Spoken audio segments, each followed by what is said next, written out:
Ingat, apa arti padang gurun di perjanjian lama? Itu penderitaan malahan. Lo betul tidak? Nah, kalau itu diangkat, dilepaskan dari bahaya, kenapa dimasukkan ke penderitaan? Harusnya Taman Eden. Kenapa di padang gurun? Nah, itu salahnya.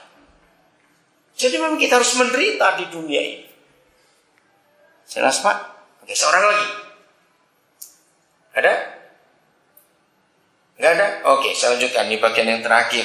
Jadi saudara, kita bersyukur bahwa akhir zaman itu indah dan menyenangkan sekali. Kita gak perlu takut menghadapinya. Oke, Wahyu 20 ayat yang keempat. Judulnya apa? Ayat 2, pasal 20. Kitab saudara. Apa? Kerajaan 1000 tahun. Nah, lagi sekali itu pun bukan waktu kita. Karena kalau kita baca di 2 Petrus 3 tadi itu, kebenarannya 1 hari buat kita, bisa 1000 tahun buat Bapak. 1000 tahun buat dia, bisa 1 hari buat kita. Kita nggak tahu. Pokoknya ada suatu masa di mana setan dikalahkan betul. Nah, yang penting adalah di ayat 4 ini. Saya baca. Lalu aku melihat tahta. Nah, ini dia. Bukan satu. Ada banyak. Jadi ketika dunia sedang global warming yang menakutkan ini, konferensi banyak negara habiskan uang miliaran, nggak akan selesai. Karena bisa menyelesaikan global warming hanya gereja. Bukan sombong, tapi ini kenyataan. Amin. Hanya kita bisa menyelesaikan, saudara, masalah dunia ini. Karena itu janjinya. Tahta. Berarti ada banyak. Dan orang-orang yang duduk di atasnya. Kepada mereka, orang-orang tadi itu diserahkan kuasa untuk menghakimi atau memerintah. Aku juga melihat jiwa-jiwa mereka yang dipenggal kepalanya karena kesaksian tentang Yesus dan karena firman Tuhan, yang tidak menyembah binatang itu dan patungnya, dan yang tidak juga menerima tandanya pada dahi dan tangan mereka, dan mereka hidup kembali dan memerintah sebagai raja bersama-sama dengan Kristus untuk masa 1000 tahun. Oke, saya mau tunjukkan kepada saudara, menerima tanda di dahi dan di tangan itu jangan saudara pusing dengan chip yang masuk sekarang ini. Oke, biarkan aja dunia berkata seperti itu. Tapi arti di perjanjian lama, kalau saudara baca kitab Yeskiel pasal 9, ada juga kisah diberi tanda di dahi. Apa artinya? Dahi bicara pikiran. Jadi pada akhir zaman ini, pola pikir kita itu pakai pola pikir siapa? Walaupun ada orang Kristen tidak menerima tanda di dahi ataupun tangan, tapi kalau cara hidupnya masih pakai pikiran duniawi, sama aja. Logika yang kita pakai, logika siapa? Kalau bicara Injil kerajaan, maka harus bicara logika kerajaan kita pakai. Pola pikir kerajaan yang kita pakai. Nah, pola pikir kerajaan itu cuma satu. Tidak pengecut. Betul tidak? Maka itu ingin rapture itu pengecut karena dia takut. Raja kok ketakutan? Bukan raja itu. Ngerti pola pikir ini? Kedua tangan. Tanda di tangannya. Enggak terima. Tangan itu bicara kerjaan kita. Saudara, 10 November yang lalu saya ada di Bali, di Denpasar. Hadir bersama kira-kira 17 pemimpin, gak banyak. Saya juga bersyukur kenapa saya dipilih. Kami di Bali 17 pemimpin, gak banyak. Itu membicarakan tentang bagaimana sikap gereja menghadapi korupsi yang gila-gilaan di Indonesia. Nah, ketika 10 November itu diputuskan, itu belum ada kasus KPK dengan polisi, belum ada. Waktu itu ketika kami kumpul 10 itu, wah tepat sekali. Pemakarsanya seorang hamba Tuhan namanya Bagong Budianto. Hebat sekali dia memperkarsa itu. Nah, saudara, ketika kami duduk bersama-sama dengan data-data yang ada, saudara, kami itu kaget. Ternyata pengusaha-pengusaha Indonesia yang banyak mempengaruhi kebijakan pemerintah, itu hampir 70% itu pengusaha Kristen. Kaget saya. Jadi justru yang merusak birokrasi di Indonesia dengan uang itu justru pengusaha Kristen. Hampir 70%. Ketika nama-nama disebut, bahkan ada berapa pengkhotbah di situ. Pengusaha-pengusaha yang hebat. Nah, kenapa saya ceritakan ini kepada saudara? Percuma Kristen nggak terima chip, tapi pola pikir dan cara kerjanya pakai duniawi. Ngerti kebenaran ini? Maka itu jangan sibuk. Nanti kalau diberi cap gimana? Nggak apa-apa kalau memang itu harus. Yang penting cara hidup kita yang beda. Kalau memang nggak bisa nolak, mau diapakan? Mau mati-mati nggak apa-apa juga. Jadi yang penting adalah bagaimana pola pikir kita, bagaimana cara kerja kita dengan tangan ini. Maka itu penting sekali dalam hidup kita mengerti kebenaran ini.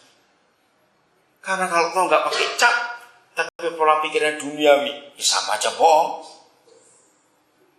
Oke? Karena kalau itu peraturan pemerintah, kita harus tunduk. Karena Tuhan Yesus berkata di Roma 13, tunduk pada pemerintah. Kalau semua negara dunia pakai itu, misalnya, saya nggak tahu terjadinya bagaimana. Baik, saya akan uraikan ini. Perhatikan kalimat terakhir ayat yang keempat. Bacakan terjemahan literal. Kalimat terakhir, terjemahan baru mengatakan, dan memerintah sebagai raja bersama-sama dengan Kristus untuk masa 1000 tahun. Literalnya, kalimat terakhir. Mereka hidup dan memerintah bersama Kristus selama 1000 tahun. Saudara perhatikan, memerintah sebagai raja. Kalau yang memerintah orang benar dan orang menang, seperti Wahyu 3:21 tadi, dunia aman tidak? Aman sekali. Nggak ada penyakit, nggak ada global warming, orang nggak takut lagi. Wah, hebat sekali. Nah, ini yang ditunggu. Tapi syaratnya cuma satu. Nggak dua, nggak tiga. Syaratnya satu. Yang mau dipenggal kepala. Saya akan akhiri dengan ini. Hanya ada dua arti dipenggal kepalanya.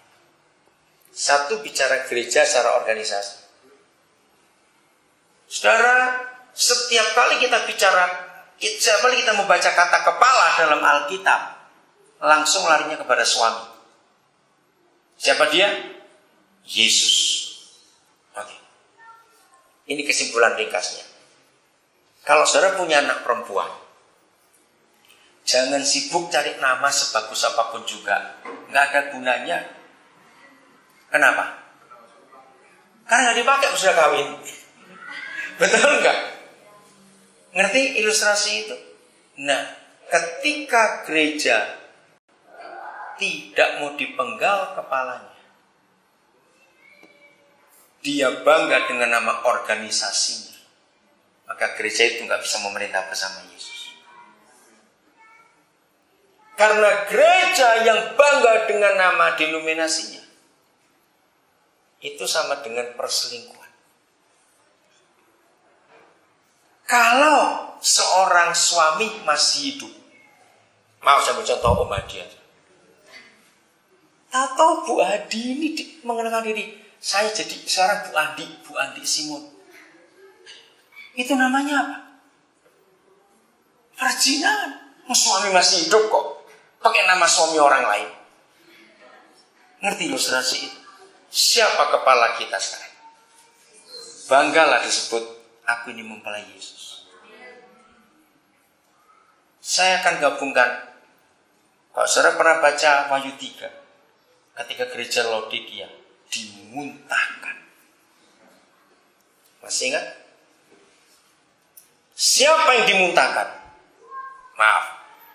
Saya sekali-kali, satu-satunya khotbah yang saya dengar dari Wahyu 3, itu tahun 78. Yang khotbah Ibu Elsrehata. Dia masih hidup 70 tahun lebih umurnya sekarang. Saudara, waktu itu saya dengar khotbah ini tahun 78. Karena Bu Els ini papanya dokter Rehata di Surabaya.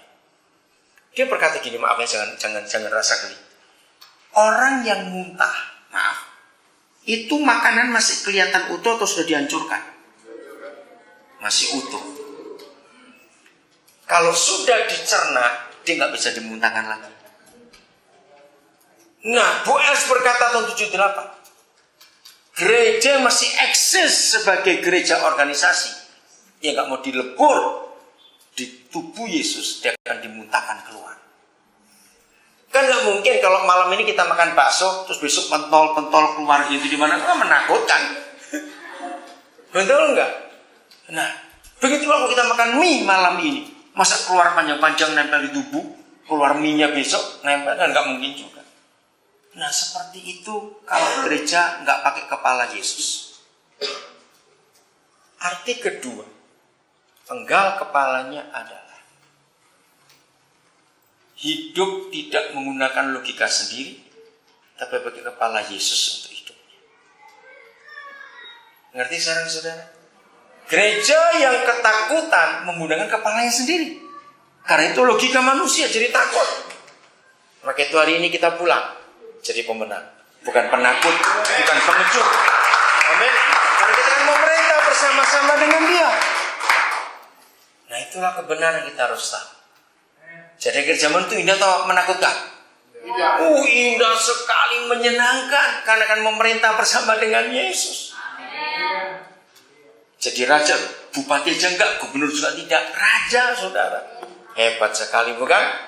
Tuhan Yesus memberkati kita semua. Kita jadi orang-orang hebat.